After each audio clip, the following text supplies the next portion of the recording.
bertemu lagi untuk subjek pendidikan jasmani dan pendidikan kesihatan.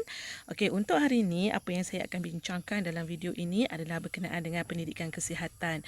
Topik yang akan dibincangkan adalah penyakit seperti jerawat, senggugut dan juga kanser cervix. Okey, untuk topik ini ada 3 objektif yang kita nak achieve untuk video ini. Yang pertama adalah berkenaan dengan masalah jerawat, senggugut dan kanser cervix. Okay, yang kedua adalah langkah pencegahan kanser cervix dan yang ketiga adalah langkah pencegahan mengurangkan masalah jerawat dan juga senggugut. Okay, kalau kita tengok terlebih dahulu kita melihat kepada pengenalan bagi setiap jenis penyakit yang kita akan bincangkan dalam video ini. Okay, yang pertama kita akan lihat berkenaan dengan penyakit jerawat. Okey, bagaimana apakah itu jerawat? Jerawat ni kebiasaannya dia berlaku apabila kulit kita berminyak, berkait rapat dengan hormon pada paras tinggi dalam darah dan dia akan menjadi lebih teruk apabila kulit muka ni tidak dijaga dengan baik. Ini antara punca-punca macam mana boleh jerawat tu dapat pada seseorang individu lah. Okay, kalau kata senggugut pula, senggugut ni adalah kalau kita lihat dia berlaku semasa haid. Di mana kalau kita lihat 60% wanita mengalami senggugut primer dan 1 dalam 10 mengalami kesakitan yang teruk. Maksudnya kalau primer tu yang sakit biasa-biasalah. Biasa kali kalau datang period tu dia rasa sengar-sengar pinggang badan tu, dia adalah kategori primer. Sebabnya 60% dia akan mengalami masalah ni ya. Tapi bagi yang kritikal ni yang perlu makan ubat sebabnya dia ada gangguan untuk aktiviti harian dia ni, ini kita lihat 1 daripada 10 orang mengalami senggugut yang agak sakit lah, yang agak sakit berbanding yang primer. Okay, kalau kita tengok yang ketiga, kita ada penyakit kanser cervix.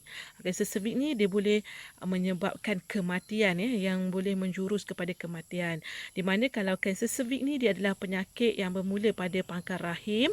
Kalau kita tengok pangkal rahim ni merupakan saluran yang menyambung antara bahagian faraj dan juga rahim. Okay, di sini permulaan sel kanser sebelum ia semakin melebar ke bahagian cervix. Ini adalah keadaan di mana berlakunya kanser cervix ya. Ini pendahuluan apakah penyakit yang kita akan lihat berkenaan dengan bagaimana dia boleh berlaku dan juga apakah langkah-langkah pencegahan yang kita boleh buat Okey, yang pertama tadi kita ada penyakit jerawat Kalau pelajar tengok untuk pertumbuhan jerawat pada seseorang individu tu dia akan mengalami mengikut fasa. Okay, kita boleh kenal lah jerawat yang ada pada muka kita mengikut fasa-fasa yang ini ya. Okay, kalau kita lihat, kalau jerawat ni, kalau fasa pertama tu kita lihat jerawat kecil berwarna merah sebelum jerawat tu terjadi bintik hitam ataupun putih di sekitar hidung-hidung. Maksudnya kita punya muka ni daripada muka licin-licin tu, kalau awak tengok tiba-tiba awak ada bintik-bintik merah tu. Itu adalah bintik-bintik merah yang tumbuh dekat kawasan pipi ke kawasan-kawasan hidung ni. Biasanya jerawat ni dia adalah berada pada fasa pertama. Tapi kalau katalah awak tak buat rawatan muka, awak tak jaga muka, hormon awak tu terlampau tinggi, muka awak sentiasa berminyak, dia akan beralih kepada fasa yang kedua. Okay, fasa yang kedua ni kalau kita lihat, jerawat kita makin tumbuh dan semakin membesar. Itu nampaklah fasa yang kedua. Kalau keadaan yang masih berlanjutan, dia boleh membawa kepada fasa yang ketiga. Biasanya fasa ketiga ni dia muncul kumpulan ataupun noodles bersama pustulus di dalamnya yang mengandungi nanah, sel kulit mati dan infeksi bakteria. Okey, dalam kategori yang ketiga atau fasa ketiga ni kita dapat lihat muka kita ni dia dah benteruk lah. Dia ada jerawat yang besar banyak, nanah tu dah keluar dah.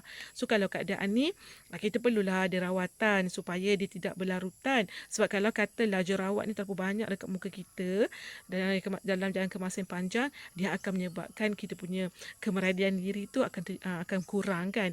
So kita nak berhadapan dengan orang ramai, kita malu dan sebagainya. So dekat sini kita perlulah menjaga diri kita sendiri supaya kita ni dapat menghindarilah diri kita daripada ditumbuhi oleh jerawat sehingga ke fasa yang ketiga kita dah kena kenal pasti tahap-tahap jerawat yang ada pada muka kita. Okey, yang kedua kita akan lihat berkenaan dengan penyakit senggugut. Okey, begitu juga penyakit senggugut ni dia akan mengalami tiga fasa kepada seseorang individu yang sentiasa berhadapan dengan senggugut ni setiap kali dia datang haid ataupun period ni. Biasa penyakit senggugut ni hanya dialami oleh golongan wanita lah. Kalau jerawat tadi dia boleh dialami oleh lelaki dan juga perempuan. Tapi senggugut hanyalah untuk golongan wanita. Kalau kita tengok fasa pertama ni wanita mempunyai 2 ovari untuk menyimpan sekitar 200,000 hingga 400,000 kita panggil sel telur yang matang. Kalau kita lihat hanya satu ataupun beberapa telur sahaja tumbuh setiap kali menstruasi dan sekitar ke hari ke-14. Ini adalah fasa yang pertama. Biasanya kita akan datang haid pada kitaran yang pertama ni lah. Situasi yang pertama ni biasanya sel telur kita ni dia akan simpan. Kemudian kalau kita tengok fasa yang kedua, dinding rahim ni akan mengalami keruntuhan dan keluar melalui vagina dalam bentuk darah dengan kadar kepekatan yang berbeza-beza. So kalau kita lihat fasa kedua ni, period kita dah datang. Untuk fasa ketiga, dalam masa 4 hari pendarahan berlaku senggugut. Di mana senggugut ni terjadi apabila dinding rahim kita ni menguncup dengan kuat. Itulah punca dia kalau kita kata senggugut tu boleh berlaku. Maksudnya bila awak berlaku awak dah datang kitaran haid awak tu, bila hari keempat tu kebiasaannya senggugut yang sangat teruk lah kan. Bila terjadinya kita punya rahim ni dia mengecut dengan kuat. Okey, ini adalah senggugut. Yang ketiga, kita lihat penyakit yang ketiga adalah kanser cervix. Kanser cervix ni juga mengalami dalam situasi fasa yang ketiga. Biasanya kanser ni kita jaranglah nak dapat detect dia pada permulaan. Biasa kalau kita detect pun dia dah tahap ketiga keempat kan. Kalau 3 dan 4 tu dia agak kritikal. Maksudnya dekat situ kita punya rahim ni dah agak serius lah. Tapi untuk penjagaan kesihatan kita kena tahu bagaimana keadaan fasa yang normal, bagaimana keadaan yang sel tisu kita dah semakin terjejas yang tak normal dan sebagainya sehingga mendatangkan penyakit. Kalau kita tengok fasa pertama ni, dinding vagina kelihatan normal. Ini kalau kita lihat keadaan normal lah ya. Fasa kedua pula berlaku keradangan di permukaan kita punya vagina. Kalau saya boleh tunjuk dekat kawasan sini ya. Okey, kawasan sini ni untuk fasa yang kedua berlaku keradangan di permukaan vagina menyebabkan pendarahan apabila berlaku sentuhan yang berulang. Kalau awak tengok yang fasa pertama ni normal, tak ada apa-apa lagi, dia normal lah Okey, kalau awak tengok dia punya bulatan ni pun kalau kat sini dia akan tunjuk yang normal, dia cantik je kan. Tapi bila berlaku keradangan yang menyebabkan sel tu dia menjadi perubahan lah daripada yang normal. Awak tengok dia ada sedikit warna putih-putih tu. Kalau awak tengok dekat sel kanser ni pun dia dah nampak ada keradangan dekat situ kan. Okey, fasa ketiga kalau kita tengok dekat sini, kanser cervix ni merebak ke tisu yang berdekatan dan mewujudkan kapilari baru yang tidak normal. Kalau pelajar tengok dekat sini, dia ada warna putih tu kan, yang lebih besar daripada yang fasa kedua. So dalam fasa ketiga ni kita tengok sel kapilari tu yang berlaku secara tidak normal. Kalau tengok perbezaan yang sangat ketara, kita punya sel ni, sel kanser kita kat sini ni yang normal, ini yang dah berlaku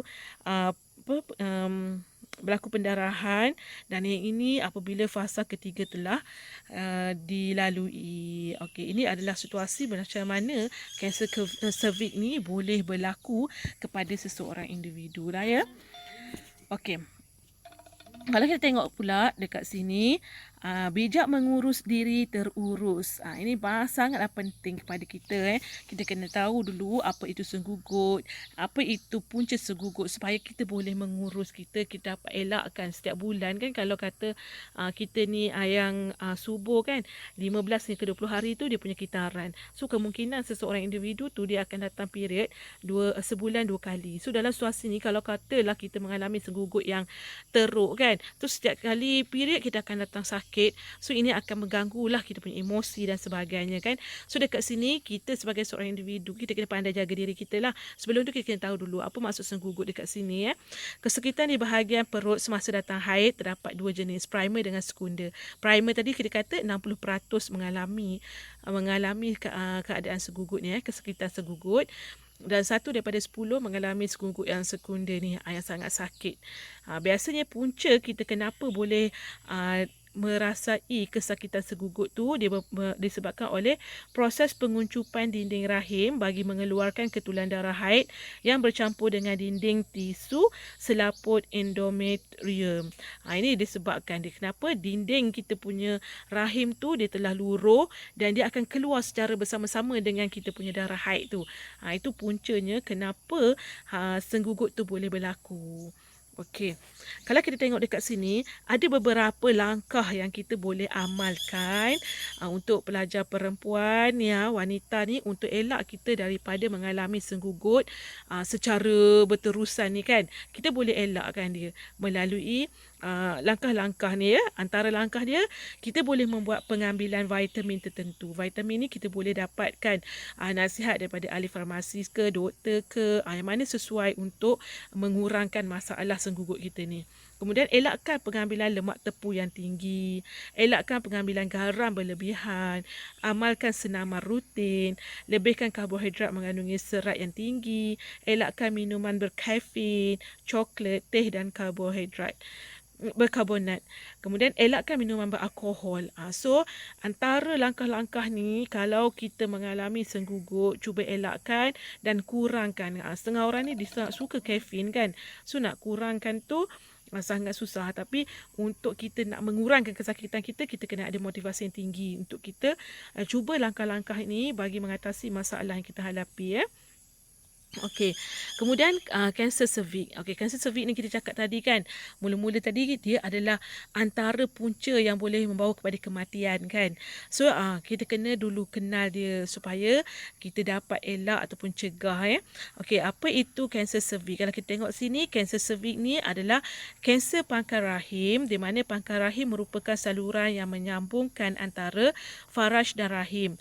Okey, kelainan sel petunjuk kepada penyakit kanser. Maksudnya sel yang normal tu telah berlaku perubahan. Ini adalah merupakan petunjuk kepada penyakit kanser cervix ni lah.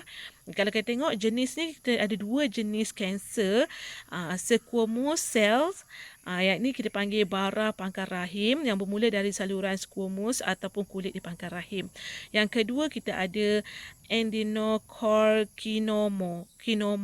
Yang ini adalah sejenis kanser rahim juga, tapi dia jarang sangatlah berlaku di mana dia bermula daripada sel glandular. Okey, yang mostly yang banyak berlakunya adalah yang pertama ni Okey, biasanya punca kenapa boleh berlaku kanser cervix ni, yang pertama disebabkan oleh berlaku persetubuhan pada usia yang muda. Sebab itulah kita tak galakkan perkahwinan yang muda kan. Jadi kalau kata berlaku seks yang muda ni ataupun persetubuhan yang muda ni, dia akan menyumbangkan kepada sakit kanser cervix ni. Kemudian yang kedua, kita ada jerawat ataupun ketumpatan pada penis. Ketupat pada penis. Maksud jerawat yang tumbuh pada bahagian kita punya alat sulit tu lah kan.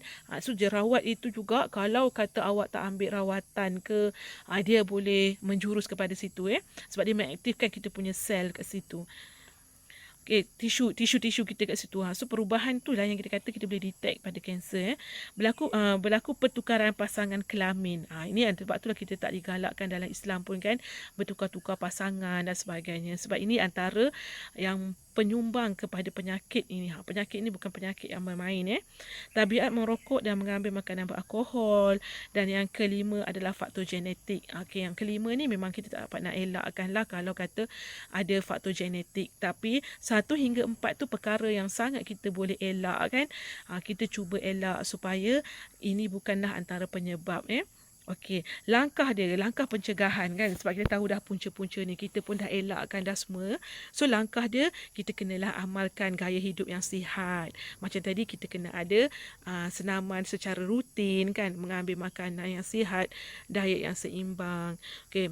Kalau katalah kita ni ada faktor genetik, maksudnya kita punya latar belakang sejarah kita mempunyai penyakit tersebut, maka apa yang kita boleh buat, kita boleh membuat saringan ujian Pap smear dan juga CT scan. Ini antara kita buat check up lah sekali-sekala untuk menentukan keadaan kita sentiasa sihat lah ya.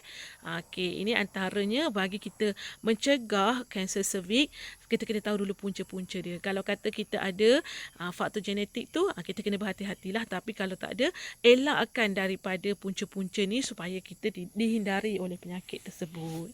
Okey. Untuk nota ini, itu sahaja yang kita bincangkan, iaitu adalah berkenaan dengan jenis penyakit. Kalau kita tengok tadi, kita ada 3 jenis penyakit yang boleh terjadi kepada wanita ataupun lelaki. Kalau lelaki tadi kan boleh berlaku jerawat kan. Kan kaedah kita ada kaedah pengurusan diri supaya kita dapat mengelakkan diri kita daripada jerawat. Kemudian senggugut dan juga seservik kepada pelajar wanita ni, kepada wanita. So apa yang kita kena tahu, apakah penyakit itu, bagaimana kita nak mengatasi dan mencari langkah-langkah untuk mengelak ataupun langkah-langkah untuk mengatasi masalah penyakit-penyakit tersebut lah ya. So saya harap nota ini memberi manfaat kepada pelajar berkenaan topik yang dibincangkan ni. So jumpa lagi untuk next class, insya-Allah. Bye. Assalamualaikum. Selamat sejahtera.